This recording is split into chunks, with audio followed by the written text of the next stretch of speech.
et 300 paludiers, dont une dizaine de femmes, livrant entre 8 000 et 12 000 tonnes de gros sel et 200 à 300 tonnes de fleurs de sel à la consommation chaque année.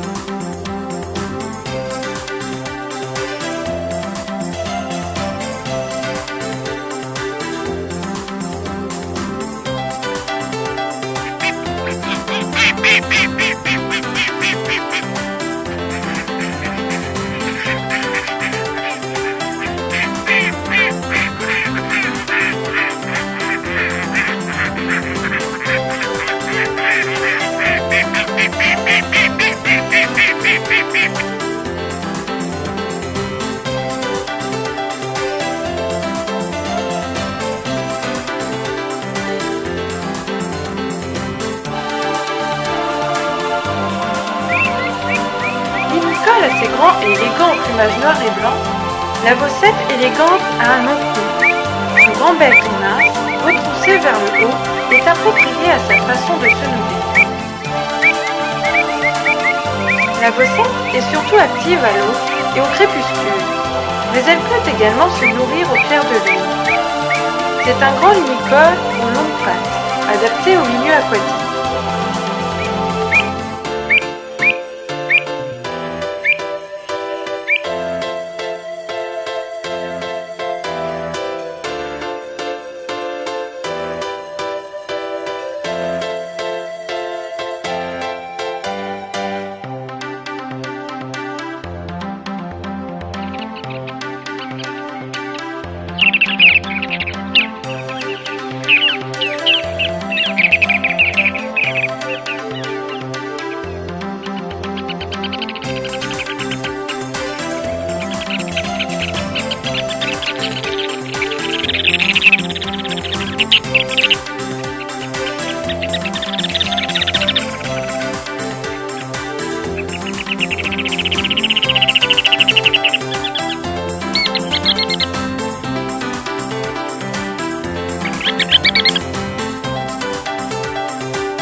Surtout des insectes aquatiques, des vers et des petits crustacés vivant en eau saumâtre.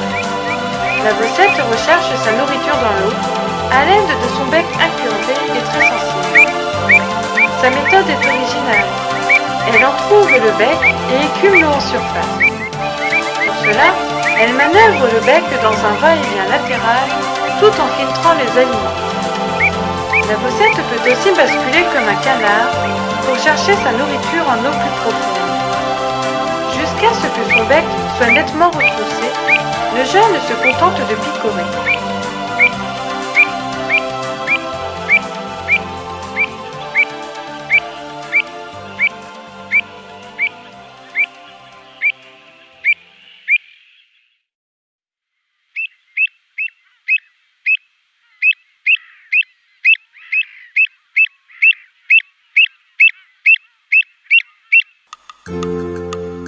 La saliculture solaire permet l'évaporation de l'eau de mer qui passe par une série de réservoirs et de bassins creusés dans l'argile.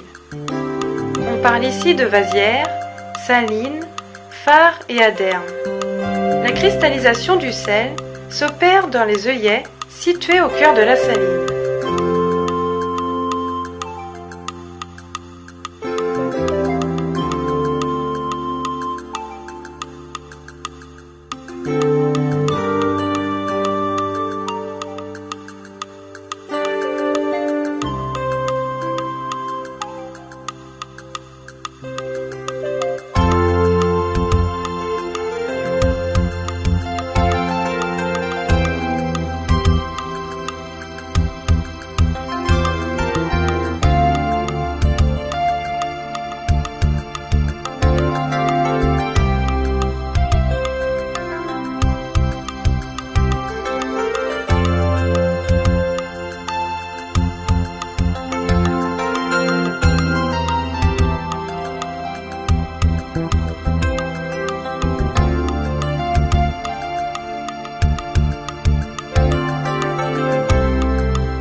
souvent des canards de surface en France.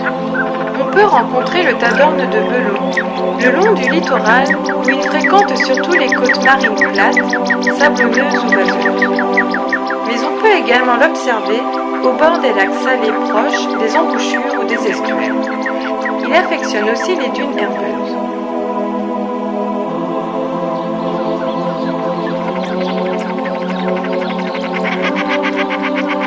L'espèce est menacée principalement par la destruction des habitats d'alimentation, de nidification et d'hivernage, due à l'assèchement et à la transformation des lagunes saumates et des salines, les dérangements sur les lieux de nidification et le braconnage.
Situé au pied des remparts de Guérande et entouré par le Pouliguen et le Croisic, le bourg de Bas et ses 4 villages, Rofia, Trégaté, Kermoisan et Kervalet, s'étend sur une surface de 927 hectares, dont la moitié de marais salants.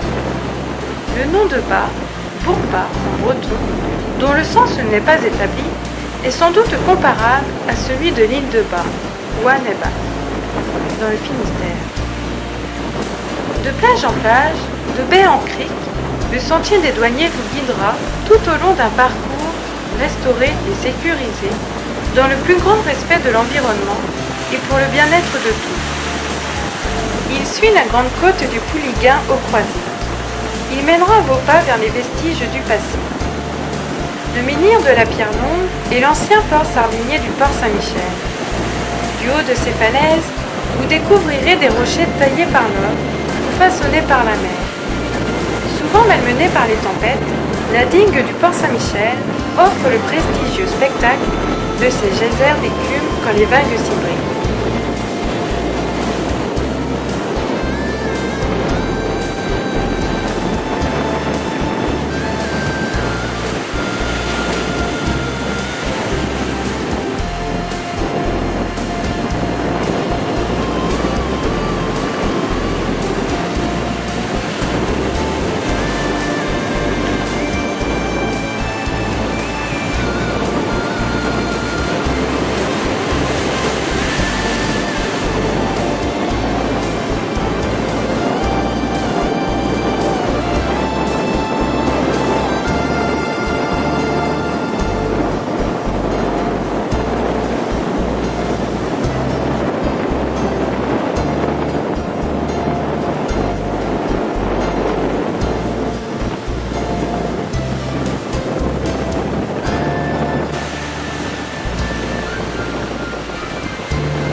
TGV entre en gare. C'est forcément le terminus.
Le Croisic occupe la presqu'île située à l'extrémité occidentale de la presqu'île guérandaise, au sud d'Utrecht. La côte sud, particulièrement rocheuse, s'appelle la côte sauvage. Située sur le littoral de la Loire-Atlantique, à une vingtaine de kilomètres au nord-ouest de l'estuaire de la Loire.